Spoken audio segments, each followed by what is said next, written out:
Raigarh block शेषखाल panchayat आम ओडिशा नवीन ओडिशा कार्यक्रम माध्यम पंचायत स्तरीय स्वतंत्र शिविर अनुष्ठित होईछि। ग्रामांचल मानकर सर्वांगीण विकास करने राज्य सरकार आम ओडिशा नवीन ओडिशा कार्यक्रम आरंभ करथिले। एही कार्यक्रम माध्यम ग्रामीण ओडिशार रूपांतरण यात्रा को आगक नेबा सह ग्रामांचल भित्तिभूमि को सुदृढ़ करने मूल लक्ष्य रहितला। तेबे वर्तमान ग्रामांचल विकास को त्वरान्वित करने राज्य सरकार पक्षर आम ओडिशा नवीन ओडिशा कार्यक्रम अधीन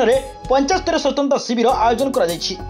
এই कार्यक्रम माध्यम जगन्नाथ संस्कृतिर प्रचार प्रसार सह ग्रामांचल सर्वांगीण विकास सह पंचायत स्तरीय प्राथमिक शिक्षार उन्नतीकरण, सांस्कृतिक भित्तिभूमिर विकास, विभिन्न गोष्ठी भित्तिक आवश्यक प्रकल्प, मिशन शक्ति गृह, डिजिटल सेवा निमंते आवश्यक भित्तिभूमिर विकास, अन्य आनुषंगिक व्यवस्था योजना प्रस्तुत कर विभिन्न पदक्षेप निया जाउछि। राज्य सरकार समस्त योजना और सेवा को लोकमानक पाखरे पहुंचाइबा सह पंचायत स्तरीय स्वतंत्र शिविर कार्यक्रम करा जाउछि। এই कार्यक्रम आम ओडिशा नवीन ओडिशार संयोजक पी गौरी, जियाना किल्का, पंचायत विभाग अधिकारी रविचंद्र अन्य प्रमुख व्यक्ति मान उपस्थित रही सरकार उन्नतिमूलक योजना विषय सचेतनता सृष्टि करथिले। आम ओडिशा नवीन ओडिशा रे रायगढ़ जिलार कोऑर्डिनेटर हिसाब रे मु जिले में ये कोऑर्डिनेटर आगे मु चंद्रपुर जाइली, पर 10टा ब्लॉक जाइली, गोटे ब्लॉक जाई पारे समस्त जो जी सरकार स्कीम थिला आपण ममता योजना रू हरिश्चंद्र योजना पर्यंत मेडिकल आकार रहतु, एजुकेशन रहतु, मिशन शक्ति बाबद रहतु, सबू जगार लोक बहुत खुशी अच्छा। आउ आगामी दिन में ये मुख्यमंत्री अधिक कम आहरी केते करेंगे ये आशार भी अच्छा। जी आम मानक अवेयरनेस लोक करने को स्कीम लोक पर्यंत जाऊँगी ना सीटा भी देखिकी जदि जाऊना तांके सेवा आहरी अधिक कर से स्कीमटा केमती से लोक पाइबे से उपदेश आम चलाऊँ प्रिय मुख्यमंत्री आदेश आगामी कि अधिक ये मुख्यमंत्री तक लोकों सेवा कर आम आशा भी कर जियाना किलाका हाटशेषखाल ग्राम पंचायत एक्स सरपंच कौन कहे सर आज आम ओडिशा नवीन ओडिशा कार्यक्रम आपण पंचायत अनुष्ठित हो जाइए। आम नवीन ओडिशा आम ओडिशा कार्यक्रम आम हाटशेषखाल ग्राम रे होइछे। बहुत बहुत धन्यवाद नवीन सरकार पंचायत स्तर रे आउ विभिन्न आमर जोटा गाँ गहली रे उन्नति हेबा काम केते दूर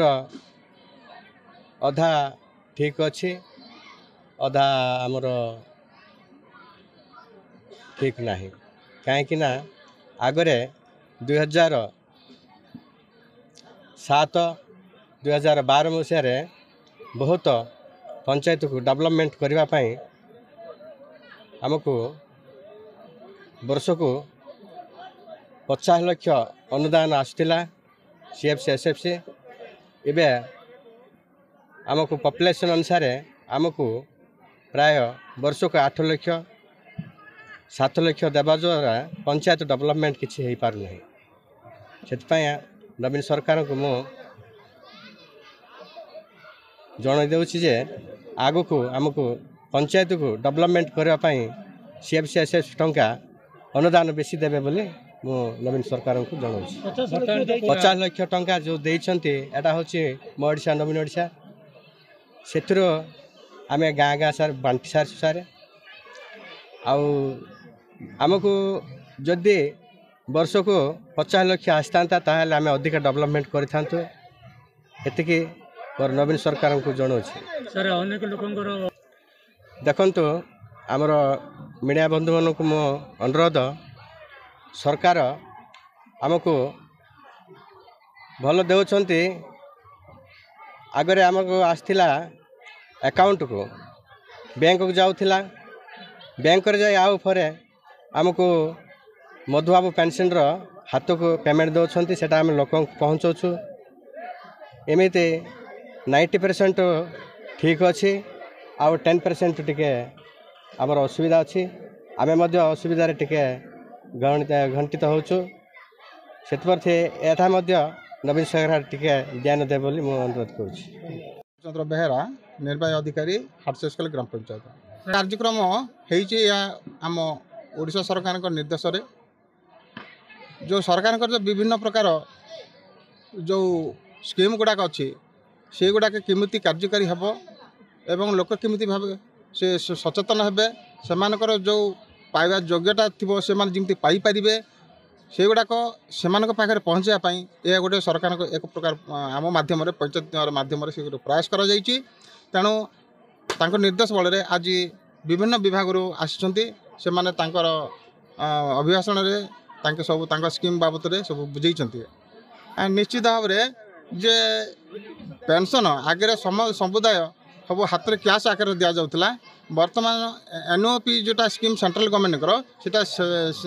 अकाउंट सीधा जाऊँगी एवं जहाँकि गवर्नमेंट स्टेट गवर्नमेंट जोटा मधुआ पेंशन सेटा ओडिशा निर्देश बल अकाउंट को जाऊला तापर प्रत्याहार करा कैश आकार दि जाऊँगी इतिमध्य अधिकांश आम जेहेतु दौचु बुढ़ाबुढ़ी मानकर विभिन्न